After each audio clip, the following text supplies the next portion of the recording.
Yo, my name is Franco and welcome back to my channel where we talk about how health and wellness fits into the gaming community and lifestyle. Today we're going to be talking about sleep deprivation and 24-hour streams.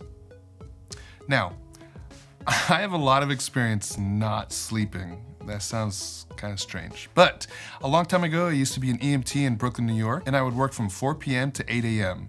In the Army, I've regularly done 24-hour guard shifts and worked overnight. And now, as a streamer, I've done 24-hour streams. So like I said, for better or for worse, I spent a lot of time not sleeping. And today, I want to share with you what sort of things you can do to generally make the experience less sucky. Usually when you go online looking for information on the best ways to stay up for 24 hours or how to do a 24-hour stream, you get obnoxious know-it-alls who they think they're really clever or something, I don't know, but they say stuff like, "My advice is not to do it. That's so bad for you." Why would you want to do that? Just shut up, you're not helpful. Part of me cannot stand responses like this, but another part of me, I kind of get it. People generally don't know what they're talking about, and they tend to just repeat what someone told them at some point, or they just say what they think sounds right. So let's learn what's really going on here. We're gonna break up sleep deprivation into two categories: chronic or long-term, and acute or short-term. Chronic sleep deprivation is a very bad thing. It affects every aspect of your life and can be even more dangerous if you're younger than 18 because you're still developing so much, and a lot of that happens while you're asleep. Chronic sleep deprivation can increase your chances of accidents, you can't think as well, your memory isn't as good, and neither is your judgment. Your sex drive is affected, and your skin even ages faster. You can gain weight because of it, and your chances of heart risk is higher. It's also a major cause of depression. It's recommended that people 18 and older get 7 hours of sleep, and I'm gonna be totally honest, I do not hit that number very often. I don't know, maybe like on the weekends, but I don't think that I'm alone. It's something a lot of us could probably stand to improve. That's not to say that if you're not getting 7 hours every night that you suffer from chronic sleep deprivation and your days are numbered. Well, I guess everyone's days are numbered, but not in that way.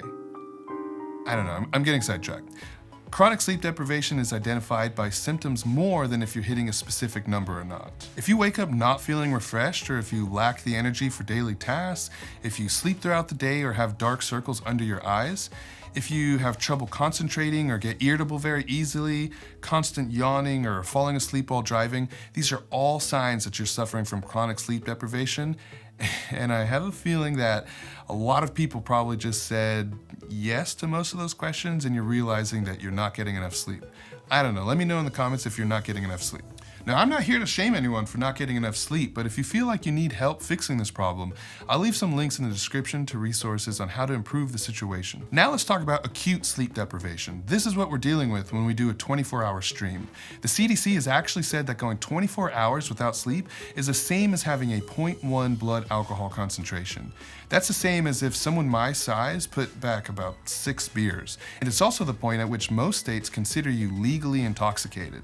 A study done on acute sleep deprivation showed that it did not raise the blood pressure of test subjects, but it is responsible for memory lapses, decreased attention span, trouble focusing or concentrating, and moodiness or irritability. So, for the record, going 24 hours without sleep is not overly dangerous when done in moderation in a healthy individual with no sleep problems. With all of that out of the way, here are my tips in no particular order for a successful 24-hour stream. All right, first tip, have a plan or a schedule. It's good to go into a 24-hour stream with a plan on what you want to do. You don't need to live and die by it, but having an idea of what you're gonna do to fill the 24 hours is gonna help you avoid empty space or not knowing what to do next. Try to plan out what kind of games you're gonna play and work in some time to do just chatting with your viewers. It's also helpful to have an idea of when you plan to eat. That leads me to my next tip, which is take frequent breaks and stay active. You don't want to spend an entire 24 hours sitting in a chair. So maybe do some stretches or get up and do a few little exercises like push-ups or squats,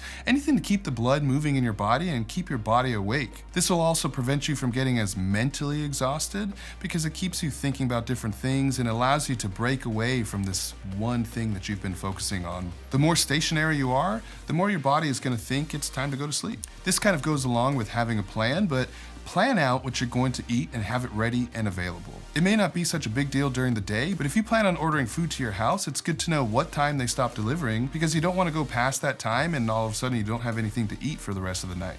If it's possible, make some food ahead of time and have it available in your fridge so you can just go heat it up and not have to worry about it too much. That brings me to my next tip, which is avoid heavy meals that might make you drowsy or sleepy. You've been eating all your life, so you probably know what foods tend to make you more drowsy and which ones give you energy, but avoid things that are going to make you really drowsy, feel heavy, and just put you to sleep. Try to go for healthier snacks that give you clean, natural energy, so fruits and nuts, things like that. Those are also pretty convenient because it's easy to eat at your desk. This may go without saying, but avoid alcohol. Alcohol is a depressant. It puts you to sleep. It's fun when you can throw some back and have a good time, but this probably isn't the appropriate time for that. Drinking alcohol is just going to put you to sleep. It's going to bring your energy levels pretty low. So just save the alcohol for another night. This one might be a little controversial, but don't be afraid of energy drinks. Use them sparingly and avoid the ones with high sugar content. That high sugar content is going to give you a boost of energy at first, but then you're going to come crashing down and it may have the opposite effect. Caffeine is not bad for you, and I'm actually working on a video right now that goes over everything you need to know about caffeine and the dangers and the non-dangers of drinking energy drinks, as well as my favorites. And when I finish that video, I'll make sure to link it in this one as well. But my simple recommendation for right now would be use them, just not too many of them, avoid the high sugar, and probably avoid drinking them until after midnight. You shouldn't need an energy drink to get through the day. It's gonna be after midnight that you need that extra assistance. This may not be possible for some, but having a friend that's willing to help you is huge. It'll reduce the amount of time that you have to step away from your stream, and you'll avoid your viewers getting bored by looking at an empty chair. Having someone that can bring you drinks if you need them, or bring you your food, or just kind of keep you company and keep you awake will help you out a lot. Just make sure you do something nice for them the next day. This one may be pretty obvious, but I need to say it. Make sure you get a full night's sleep the day before, but not too much sleep. If you get too much sleep, it's gonna make you groggy and drowsy and you're just not gonna have as much energy. So if you're over 18, they generally say 7 to 8 hours is good, so shoot for that. If you don't normally get that much sleep, just make it a point, make it a priority to get that much sleep before you do this. Music can help you stay awake, but it can also put you to sleep. It's awesome to listen to some music that hypes you up and gives you energy, but just avoid music that might be too chill and might start putting you to sleep. Avoid eye strain with dark rooms and bright computer monitors. If you're sitting in a dark room and you have this bright screen in front of you, after 24 hours, it's gonna start messing with your eyes. It's gonna start straining your eyes. You may get pain and it may cause you to squint. If you're squinting all night, that may start making you sleepy. It's also hard to do your best and stay up for 24 hours when your eyes are hurting. Eye strain can also cause headaches, and it's gonna be pretty hard doing a 24-hour stream if your head is killing you. So maybe also have some headache medicine available. That wasn't one of my tips, but I just thought of it and it's a pretty good idea. This one may be personal preference, but I prefer to start in the morning soon after I've woken up. If I stay up further than the morning into the afternoon or even into the evening, it kind of tricks my brain into thinking I've been up for 2 days rather than staying up all day and then staying up all night and going to sleep in the morning. So if you start in the afternoon or evening, you're gonna have to stay up for that day, then that night, and then that next day. And to me, it's just too much for my brain to handle. I much prefer to start in the morning, stay up all day, then stay up all night, then go to sleep. My last tip is to associate the stream with a charity. There are tons of charities out there. It'll make your viewers feel like they're contributing to something more than just your stream, and you will also have that added motivation to stick to the stream. When you make it something that's bigger than yourself, it becomes more important in your mind and it gives you some extra motivation and you feel better about it. There are a lot of charities out there, so go look for one that you personally identify with and you feel passionate about, and consider adding it as an extra part of your stream.